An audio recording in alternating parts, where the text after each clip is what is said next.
नमस्कार दोस्तों, आप देख रहे हैं जी के जॉब एग्जाम यूट्यूब चैनल। तो चलिए शुरू करते हैं आज के इस सेशन को।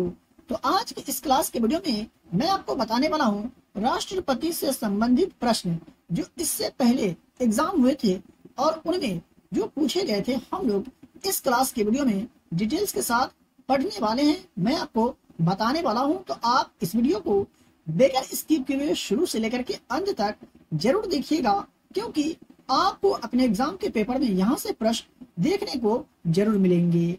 तो आज का पहला प्रश्न है, भारतीय संविधान का कौन सा अनुच्छेद राष्ट्रपति के चुनाव से संबंधित है? और यह प्रश्न एसएससी सीएचएसएल का जो एग्जाम हुआ था 2022 में, उसमें पूछा गया था। तो भारतीय संविधान का कौन सा अनुच्छेद राष्ट्रपति के चुनाव से संबंधित है? तो अनुच्छेद 54 जो है भारतीय ये राष्ट्रपति के चुनाव से संबंधित है। तो 2 नंबर प्रश्न है, भारत के राष्ट्रपति का निर्वाचन करने में निम्नलिखित पद्धतियों में से किस एक का अनुसरण किया जाता है दिए गए ऑप्शन में से? और यह प्रश्न सीडीएस का जो एग्जाम हुआ था 2022 में, उसमें पूछा गया था। तो option number C is the correct answer हो जाएगा। आनुपातिक प्रतिनिधित्व और एकल संक्रमणीय मत प्रणाली का अनुसरण किया जाता है। 3 नंबर प्रश्न है, कौन राष्ट्रपति के चुनाव में भाग नहीं लेता है? तो संसद के मनोनीत सदस्य जो है राष्ट्रपति के चुनाव में भाग नहीं लेता है। बात करें ऑप्शन ए का, तो दोनों सदनों के निर्वाचित सदस्य, राज्यों के विधानसभा के निर्वाचित सदस्य, दिल्ली और पुडुचेरी के विधानसभा के निर्वाचित सदस्य भारत के राष्ट्रपति के चुनाव में भाग लेते हैं। आप याद रखेंगे, यहाँ पर सही जवाब होगा ऑप्शन नंबर डी।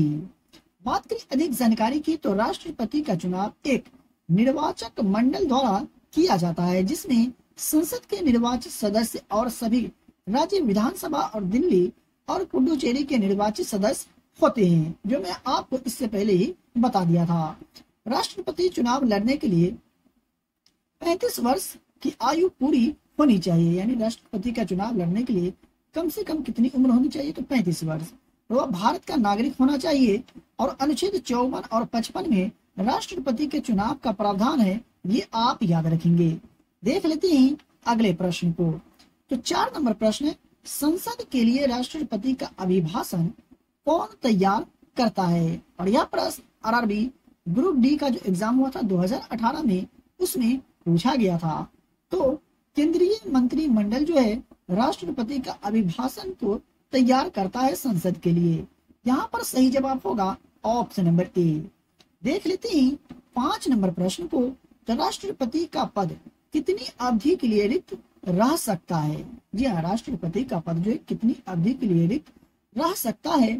तो 6 महीने के लिए राष्ट्रपति का पद रिक्त रह सकता है। सही जवाब होगा ऑप्शन नंबर ए।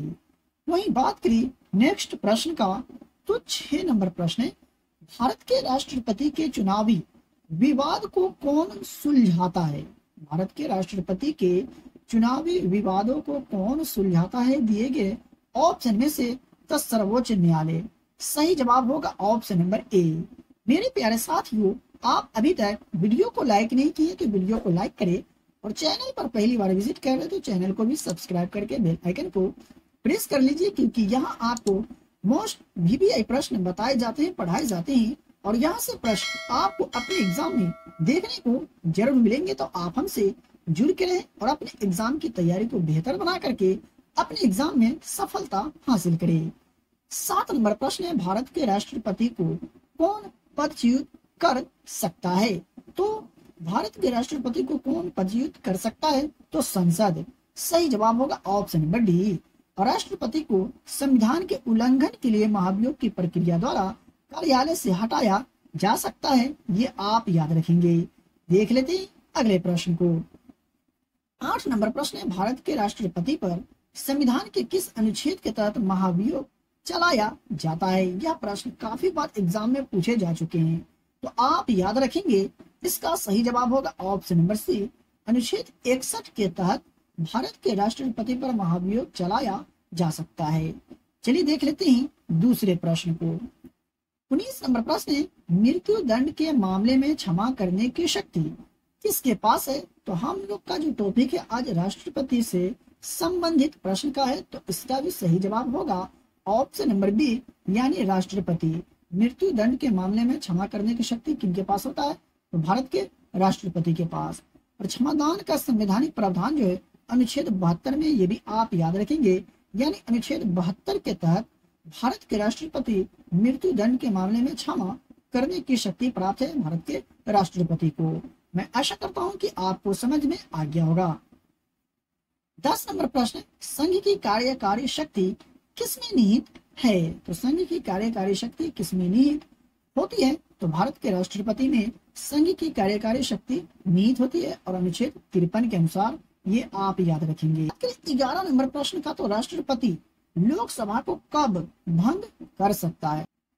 राष्ट्रपति लोकसभा को कब भंग कर सकते हैं? तो केंद्रीय मंत्रिमंडल की सिफारिश पर राष्ट्रपति लोकसभा को भंग कर सकते हैं, ये आप याद रखेंगे। 12 नंबर प्रश्न है, कौन सा विकल्प अनुच्छेद 111 के तहत भारत के राष्ट्रपति के हाथ में है दिए गए ऑप्शन में से?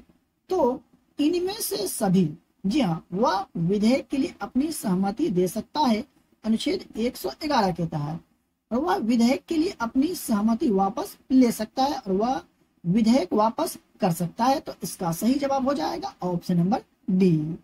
देख लेते हैं दूसरे प्रश्न को। तो 13 नंबर प्रश्न है, सर्वोच्च न्यायालय या उच्च न्यायालय के किसी न्यायाधीश को संसद द्वारा डैश के माध्यम से हटाया जा सकता है? तो विशेष बहुमत के माध्यम से हटाया जा सकता है भारत के राष्ट्रपति द्वारा सर्वोच्च न्यायालय या उच्च न्यायालय के किसी न्यायाधीश को। तो सही जवाब होगा ऑप्शन नंबर सी। और यह प्रश्न एसएससी सीपीओ का जो एग्जाम हुआ था 2022 में, उसमें पूछा गया था। 14 नंबर प्रश्न है, अनुच्छेद 108 के तहत लोकसभा और राज्यसभा की संयुक्त बैठक किसके द्वारा बुलाई जाती है? अनुच्छेद 108 के तहत लोकसभा और राज्यसभा की संयुक्त बैठक किसके द्वारा बुलाई जाती है? तो राष्ट्रपति के द्वारा अनुच्छेद 108 के तहत लोकसभा और राज्यसभा की संयुक्त बैठक बुलाई जाती है। Option number A is the correct answer होगा। वहीं बात करें 15 नंबर प्रश्न का, तो किसी भौगोलिक क्षेत्र को अनुसूचित घोषित करने का संवैधानिक अधिकार किसको है? क्या समझे? किसी भौगोलिक क्षेत्र को अनुसूचित घोषित करने का संवैधानिक अधिकार निम्नलिखित में से किसको है? तो भारत के राष्ट्रपति को है। आप कंफ्यूज नहीं होंगे, सही जवाब होगा ऑप्शन नंबर डी। 16 नंबर प्रश्न है, जब भारत के राष्ट्रपति और उपराष्ट्रपति दोनों के पद खाली हो तो उनका काम कौन करेगा? क्या समझे? जब भारत के राष्ट्रपति और उपराष्ट्रपति दोनों के पद खाली हो तो उनका काम निम्नलिखित में से कौन करेगा? तो भारत का मुख्य न्यायाधीश करेंगे जब भारत के राष्ट्रपति और उपराष्ट्रपति दोनों का पद खाली हो तब। सही जवाब हो जाएगा ऑप्शन नंबर सी। देख लेते हैं 17 नंबर प्रश्न को। तो भारतीय संविधान में राष्ट्रपति के चुनाव की प्रक्रिया किस देश से ली गई है? काफी बार यह जो प्रश्न एग्जाम में पूछे जा चुके हैं, तो आप याद रखेंगे आयरलैंड के संविधान से ली गई है राष्ट्रपति के चुनाव की प्रक्रिया। सही जवाब होगा ऑप्शन नंबर सी। बात करें दूसरे प्रश्न का, तो आज का 18 नंबर प्रश्न है, कौन भारत के राष्ट्रपति का अधिकार नहीं है? दिए गए ऑप्शन में से कौन भारत के राष्ट्रपति का अधिकार नहीं है? तो राज्यों के मुख्यमंत्री की नियुक्ति करने का अधिकार या भारत के राष्ट्रपति को नहीं है। तो आपको कमेंट बॉक्स में कमेंट करके ये बताना है कि राज्यों के मुख्यमंत्री की नियुक्ति कौन करते हैं। तो यहाँ सही जवाब होगा ऑप्शन नंबर बी। 19 नंबर प्रश्न है, भारत में सेना का सर्वोच्च कमांडर कौन होता है? तो भारत में सेना का सर्वोच्च कमांडर कौन होता है? तो भारत के राष्ट्रपति भारत में सेना का सर्वोच्च कमांडर होते हैं। राइट आंसर होगा ऑप्शन नंबर डी। बात करें 20 नंबर प्रश्न का, तो भारत के राष्ट्रपति का एक कार्यकाल कितने वर्षों का होता है? भारत के राष्ट्रपति का एक कार्यकाल कितने वर्षों का होता है? तो आपको बिल्कुल भी कंफ्यूज नहीं होना है, 5 वर्षों का होता है। सही जवाब होगा ऑप्शन नंबर बी। 21 नंबर प्रश्न का, तो भारत के मिसाइल मैन के रूप में किसे जाना जाता है?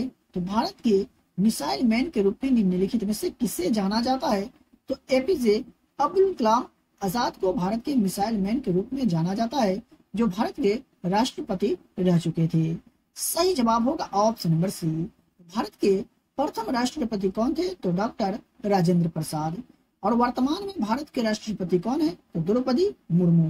मेरे प्यारे साथियों, अगर आपको आज का क्लास का वीडियो पसंद आया हो तो वीडियो को लाइक करें, और चैनल पर पहली बार विजिट कर रहे हैं तो चैनल को भी सब्सक्राइब करके बेल आइकन को प्रेस करें, और इस वीडियो को अपने दोस्तों और रिलेटिव में भी शेयर जरूर करें। तो चलिए मिलते हैं फिर से नए वीडियो में।